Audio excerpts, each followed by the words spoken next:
Why do some doctors not accept any kind of health insurance at all?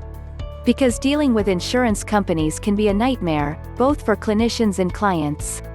I was a therapist, not a doctor. When I started in private practice, I accepted insurance. It was a terrible burden. The insurance companies would deny claims for a form they didn't think was filled out properly, would routinely send back yet more forms, asking for more information, a more detailed diagnosis, or just the same form and information that you had already submitted. This could go on for many months. They would say that the client was covered, then say that they weren't. So the clients sometimes racked up big bills that they hadn't expected to have to pay. So you had to set up a payment plan, or write off some or even all of their bill. They would continue in therapy, but fall further and further behind on payments. Or sometimes not pay at all. It is hard to have unconditional positive regard for someone who hasn't made a payment in 6 months, even when you reduce their fees.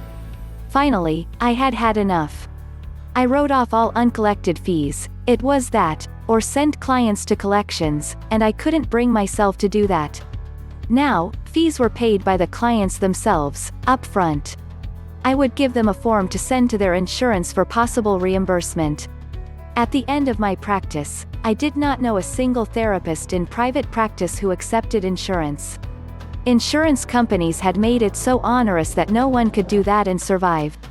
And clients, not surprisingly, had great difficulty in getting reimbursed for the therapy that was supposedly covered by their policies.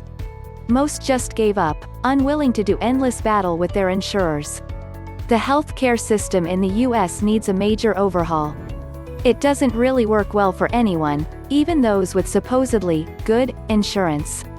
If there is any silver lining to the current COVID menace, it is that the inadequacies of our current system are being laid bare. I hope, as a nation, we can find the courage to fix it. This used to be the norm for all doctors. They billed you, you paid them, you filed an insurance claim, and the insurance company reimbursed you. In other words, insurance worked like insurance. I know it's a hard concept to grasp, but it actually worked out pretty well. Then doctors started offering an extra service, helping their patients fill out the claim forms. Usually it didn't take much to pull that off. Medicare and Medicaid shifted the billing to direct billing by those who accepted Medicare rates and participated in the Medicaid program.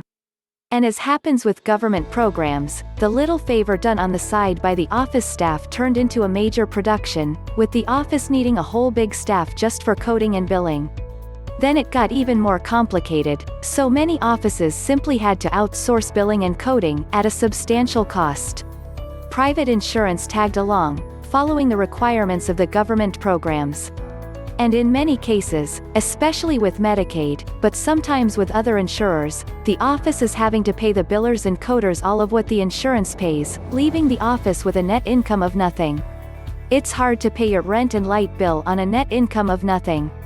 It's hardly a surprise that some doctors don't want to play that game. They can set an honest and possibly lower price for their services by not going through all that expense. There are certain areas where the demand for certain types of physicians is far higher than the supply. I have seen this with psychiatrists.